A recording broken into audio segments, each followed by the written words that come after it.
Hello folks, NYKia31 here, bringing you on this New Year's Eve evening, early on this New Year's Eve evening, some Madden 25 online franchise.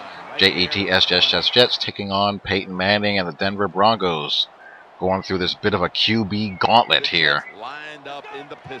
And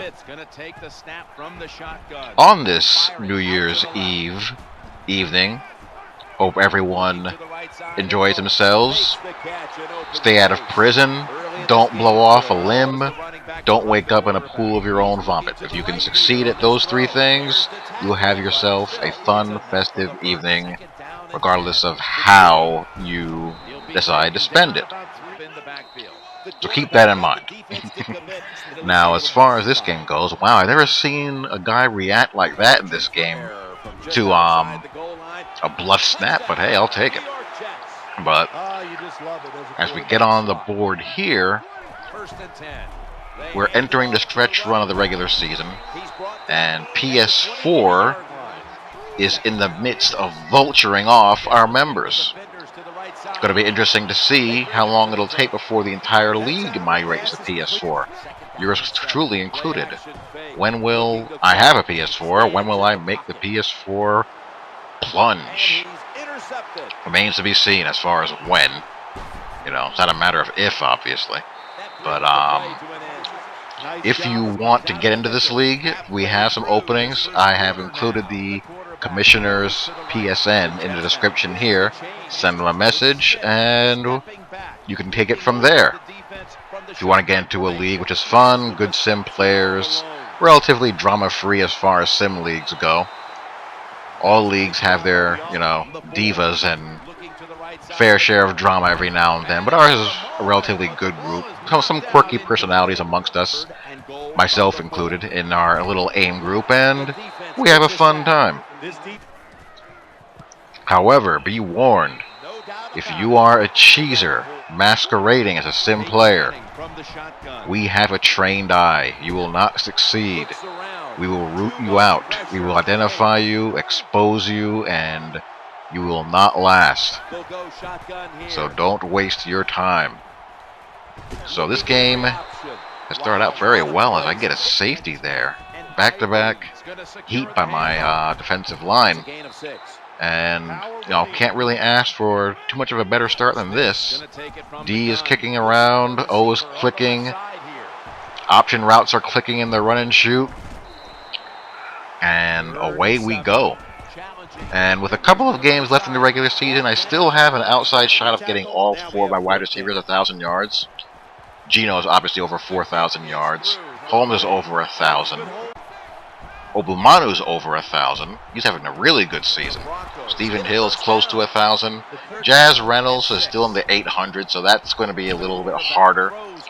But we have an outside shot of getting all four of them 1,000 yards and continuing to make the memory of the 1990s Oilers a fond one in this run and shoot offense. But right now I got to worry about defense and Peyton Manning and Wes Welker and Denarius Thomas, Decker, and their tight end whose name escapes me.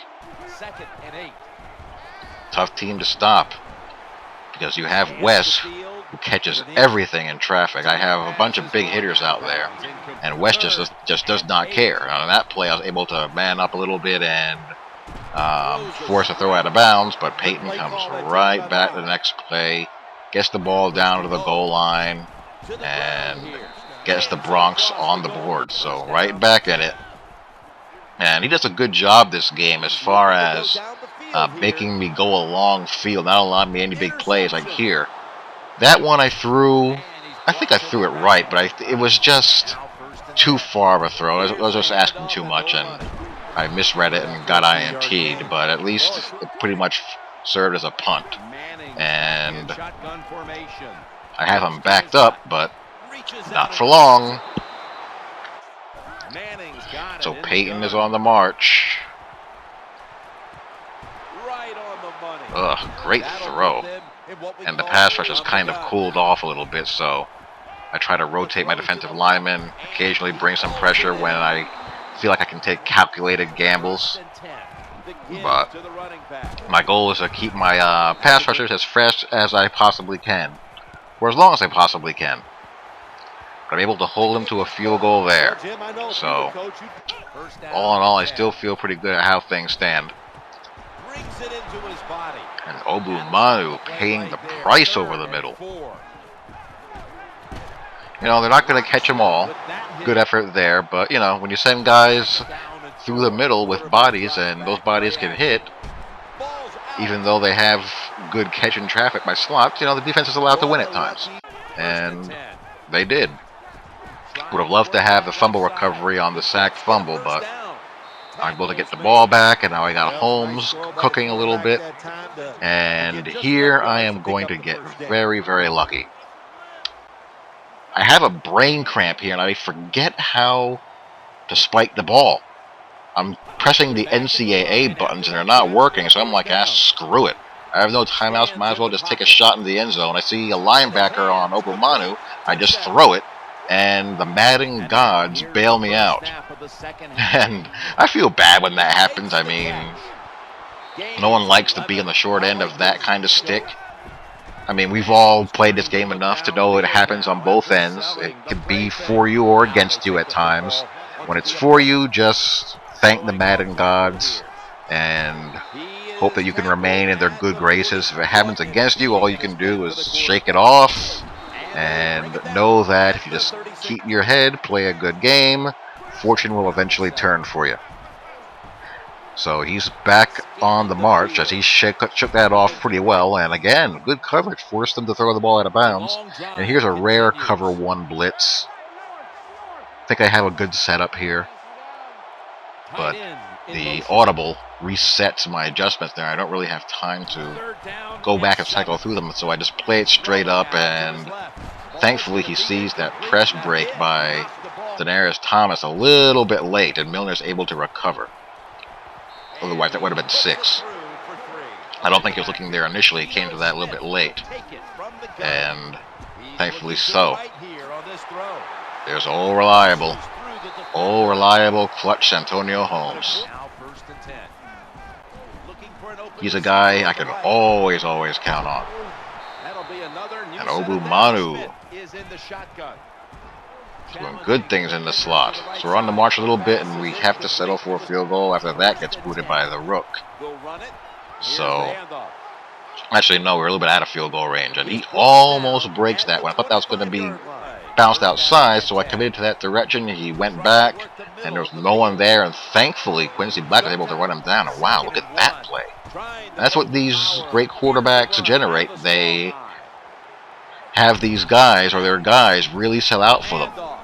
So now he's starting to run the ball a little bit, which we can't have. I have a good defensive front, good block shedders, I'm deep there, good pass rushers, and I have solid tackling and block shedding linebackers, so we got to step up there, and we get bailed out on the sideline as Kyle Wilson got beat as usual.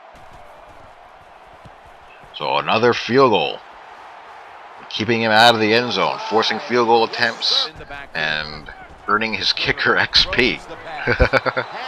But now we've put Ivory to work a little bit. Whenever I feel the game is starting to get disjointed and chaotic, Chris Ivory is my stabilizer. I like to get him fed and let him be a bit of a human bowling ball and do the things that he does. Big play there. I thought he would go for it, but alas, no. So here we go. I want to get Ivory churning now. Kind of calm the game down a little bit. Hit a big play to the outside. And now we're going to go back to Ivory. Let him treat those defensive backs on the second level as bowling ball pins. Hit him on the screen. Got a nice little convoy. And, bring the pain. Ivory things. Doing Ivory things. Perfect back for this offense. Play fake, and we hit Stephen Hill. Touchdown. Beautiful. That's exactly what I needed. Go for 2 to make it a 14-point game. And no, I misread that. Should have gone to the stick route from the slot. So no big plays, please. Oh, Peyton. Pass rush a little bit late.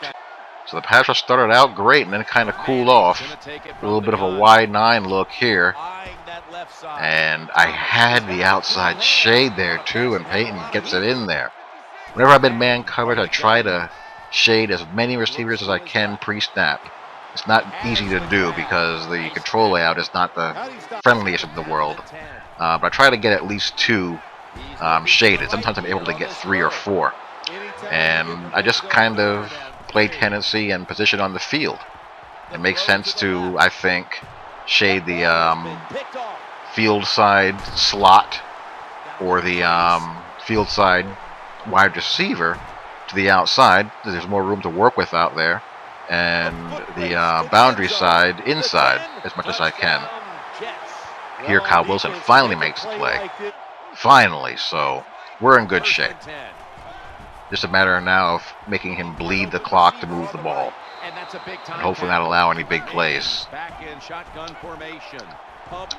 And a little bit of a pump fake, but Cromartie comes up to make the game-sealing INT. So we run the QB gauntlet. We're able to get out of here with the W. And the regular season is beginning to wind down. Talk to you all later. Peace. Everything is working right. They are going to be tough to beat.